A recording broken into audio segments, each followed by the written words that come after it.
Hello guys and welcome back to my channel. This is a woman chess grandmaster Atusa, and today I want to show you a very nice game by Mikhail Tal, who was a magician on a chessboard. So this game was played in 1965 in candidates tournament qualification, and he played against Portish, as you can see. And of course Portish was one of the best players of that time.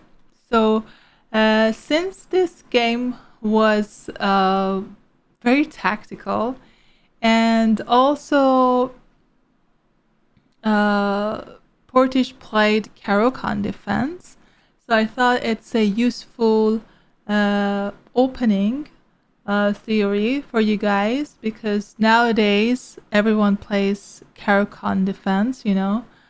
I don't know why, but maybe because it's a solid defense, or maybe because one of the most famous chess YouTubers, Levi Rosman, plays it, Gotham Chess. Anyway, so I thought that it's a good idea to analyze this game for you and show you the basically lines in this variation to get to know the opening, but also at the same time working on our tactics and calculation. Okay, let's start. So I know that a lot of you guys know who basically Mikhail Tal was, the former world champion, and he was a really good tactician, and he has a lot of dynamic games, so no wonder he won this game also out of the tactical moves. So white started with e4, c6, knight c3, d5. Okay, against Caro-Kann defense, white can also play d4, but this move knight c3 is also completely playable. Knight c3, d5, knight f3, d takes e4, knight takes e4, and bishop g4. So all of these moves are theory. Even nowadays it's playable for white and also for black. Here white play h3, which is the best move. I mean, instead of taking on e4, black can also play bishop g4 right away. This is a move that you need to study if you want to choose this opening. But d takes e4 is also completely fine, and after exchanging the pieces, black played bishop g4, white played h3, bishop takes f3, queen takes f3, and now white has bishop pair in this position. Okay, black played knight d7, d4, and knight f6. So we are still in the opening phase of the game, so the players are developing their pieces. And the white played bishop d3. The light square bishop usually belongs to d3 in such pawn structures, because black wants to play e6, and you usually don't want to move the bishop to c4 since it's gonna be blocked by black's pawns. Black here took on e4, queen took on e4, e6. Notice that the reason black took here is that he's gonna play knight f6 later on to get a tempo. So this is also a typical move. White castles, black played bishop e7, and then white played c3. c3 is a very nice positional move. It means that white wants to protect the pawn. So whenever the queen, you know, gets attacked by the knight, the queen is free to move wherever she wants. So knight f6, and okay, here he can play queen e2, he can also play queen h4. But of course, since Mikhail Tal is playing this game, he played queen h4 in this position because he loves to attack. Okay, so black played knight d5, and white played queen g4. Notice that after knight d5, there is a discovered attack on the queen, so white needs to move the queen to a safe square. Queen g4 attacks the pawn on g7, bishop f6, and rook e1. Rook e1 is also a typical move. Notice that even though we usually say that you want to develop your minor pieces first, but here, since we are not sure where to move the dark square bishop, it's okay to move the rook for now, because we know that like 99% of the time the rook belongs to e1 square. So that's why we want to play this move, and later on we can decide where to put the bishop based on black's next moves. So here black played queen b6, and I think probably black was worried about kingside attack, so he didn't castle short, which looks like a logical move. But let's say if he plays castle short, here white can play, let's say, bishop h6, and notice that this pawn cannot take the bishop. And if black wants to unpin the pawn, here white has a beautiful move, queen e4, so we don't need to move the bishop to a safe square, because notice that black wants to take, right?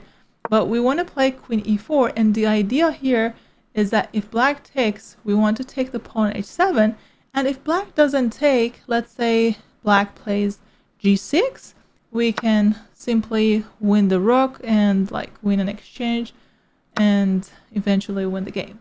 So that's why I think black didn't castle. But of course, after bishop h6, black can play knight e7. But again, white has some pressure on the king side. So black doesn't have to play king h8, but white is more comfortable in this position, I would say. Okay, so let's go back here. Black played queen b6, and white here played c4. Okay, c4 was not the best move in the position. A better move here was to play queen h5, and the idea is to capture this pawn with check, and black cannot also castle. If black castles short, he gets checkmated on h7, and if black castles long, he loses the pawn on f7. So queen h5 was a really nice move, and kind of provoking the pawn to move to g6. But after g6, black creates some weaknesses. We can just move back and put pressure on the dark square. So I think queen h5 was a very nice move. But okay, Mikhail Tal played something else. He moved the pawn to c4, and he attacked the knight. So the knight moved to b4, and here I want you to predict and guess white's next move. So what should white play? I mean, white's next move is not necessarily the best move, but I think it's a very nice practical way to play. And I want you to pause the video and guess the right move for white. What do you think? Okay, so you might have guessed the right move. The right move here is rook takes e6. Of course, because we are looking at Mikhail Tal's game, right? So yeah, he sacrificed the rook. He is a magician. So he sacrificed the rook. So here, I mean, if you ask the computer, as you can see, the evaluation bar still shows zeros. But the point here is that it is a difficult position for black to defend here. I mean, yes, of course, computers can defend such positions, but for human, it is really difficult. So black took on e6, white took on e6, and black played king f8. Okay, king f8 was not the best move here. Black could play bishop e7 or king d8. Both of these moves are playable, and probably king d8 I would say is simpler because now white needs to go for a perpetual check. And white doesn't have a better move because let's say if I check here and okay, if I check here on d6, black cannot play king c8, by the way, because I have a checkmate. But black can play king e8, and after king e8 I have to check here again, because let's say if I want to play bishop f5 with this idea, black can play queen c7, covering this square, but also covering d6 square. And after this move, queen c7, everything is protected, and black is going to play queen e7, and white doesn't have enough pieces to attack the king. So for example, after bishop f4, obviously we do not want to take the bishop because then white can checkmate us, but we can play queen e7, and this move forces the exchange of the queens, and if we exchange the queens, then white's attack is just gone. So that's why king d8 was a better option for him. And but he didn't play king d8, he played king f8, which looks like actually more logical move because you usually don't want to move towards the center, you know. But king f8 is not the best move. So here Tal played bishop f4. The plan here is to play bishop d6 check. So black needs to cover this square with the rook. If let's say black moves the bishop to e7 instead to cover this square, we have a beautiful move, rook e1, bringing the last piece into the game. And if rook e8 to protect this bishop, we can play bishop d6, because if the bishop takes, then we can take the rook and checkmate in this position. So that's a nice idea. And after rook d8, which was played in the game, black is protecting this square. So if we check here, black wants to just exchange the pieces and play bishop e7. And now I would say the position is about equal. But Mikhail Tal found a beautiful move, c5. This move is a great move. As you can see, there is a exclamation mark on it. So this is a very important move to retain the initiative. And black can no longer take d4 with the queen. And more importantly, black cannot play c5 idea, trying to exchange the queen. So this is also very important. So we want to include this move c5. The queen is under attack. Here, black played knight d3. But let's say if black wants to play, for example, queen a5, and that is the safest square for the queen, right? Because he can't go here, and my bishop is covering the diagonal. So if he goes queen a5, I can play rook e1. What's my plan? My plan is to play bishop d6 check, takes, and then I checkmate on e8. right? And there is no way for black to defend it. So for example, let's say if the knight moves to d5, I can still check on d6. And if the rook takes, I obviously have a checkmate. And if the knight blocks, I can just take, queen takes, king goes here, bishop c4, rook d5, queen e8, and that's a beautiful back rank mate.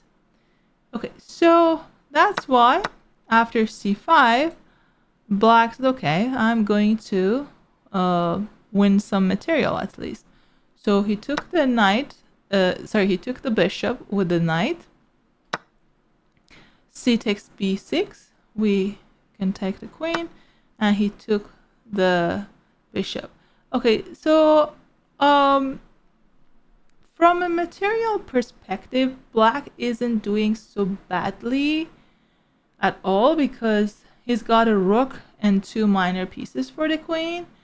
But the lack of coordination and king's safety basically doesn't enable black to untangle. And the rook on h8 is not in the game. So that's why white has a slightly better position here.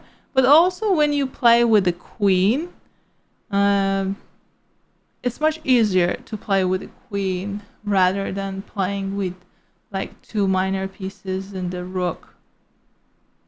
So your moves are kind of more obvious. Okay, so queen g4, attacking the knight.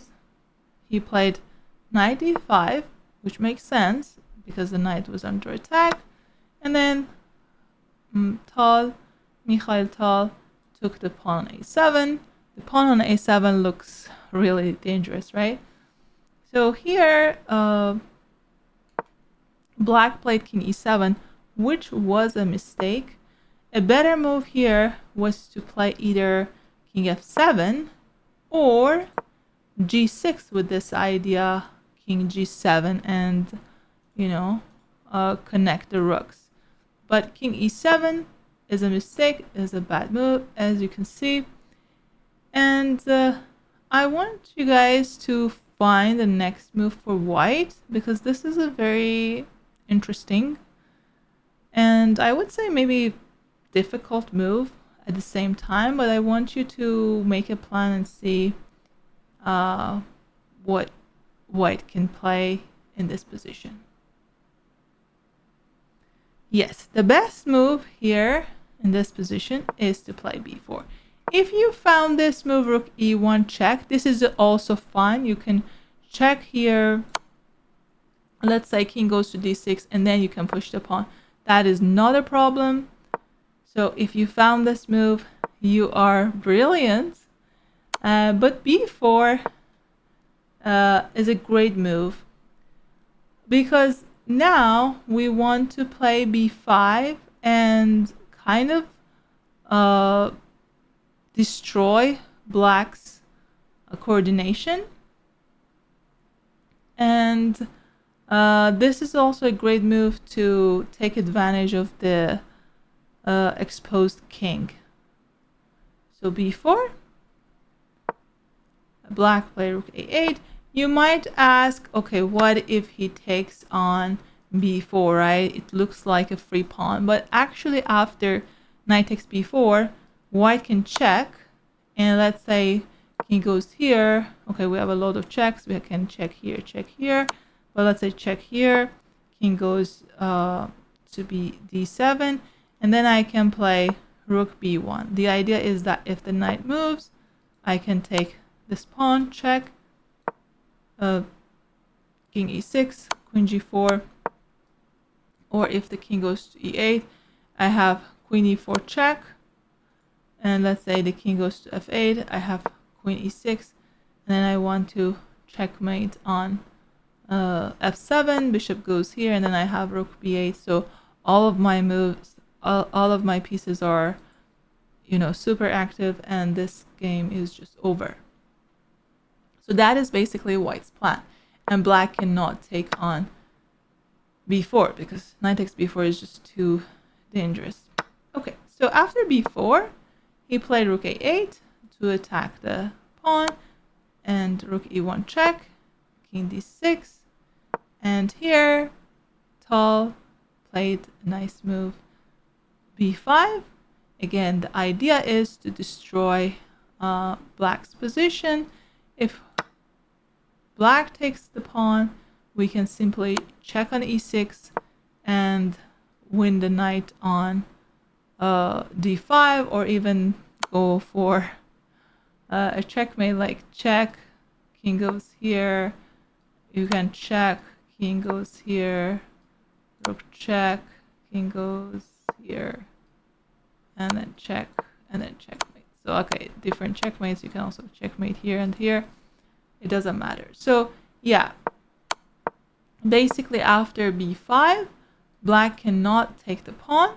So black took the pawn on a7 instead, which is not a good move, but black is basically lost. So the best move according to the computer is rook hd8, but now we can play b6.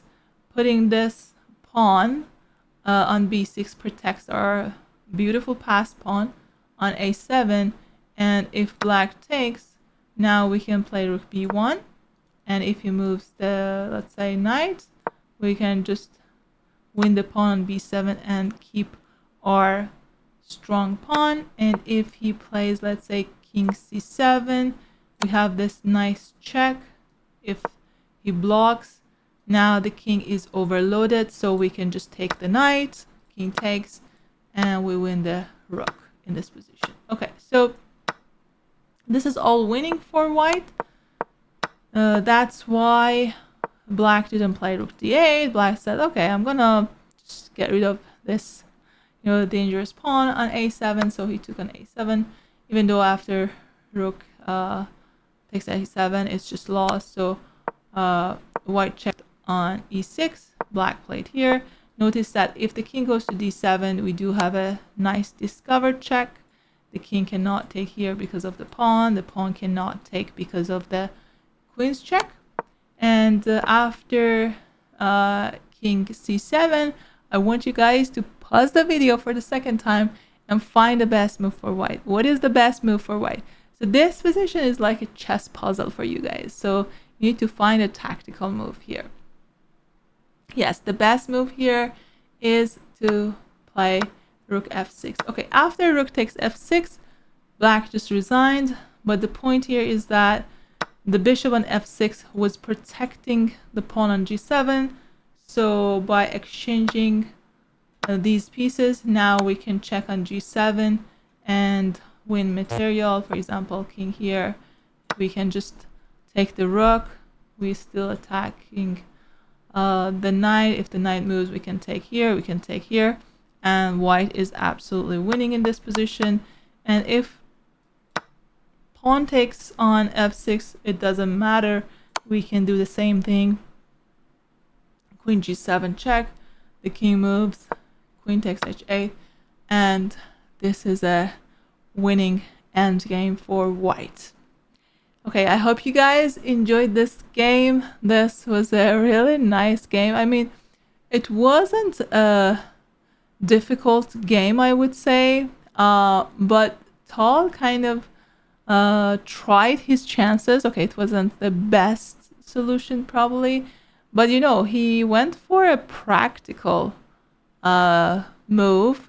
And I wanted to ask you guys, are you going to do the same thing in your games? If you see a tactical move that you sacrifice your rook and your opponent does have a move to equalize, but you are going to take your chances, or are you going to play a more solid game and just play with all of your pieces without sacrificing? I hope you guys enjoyed this video. Please like this video if you enjoyed it, and subscribe to my channel if you haven't yet, and I will see you guys in the next one. Take care.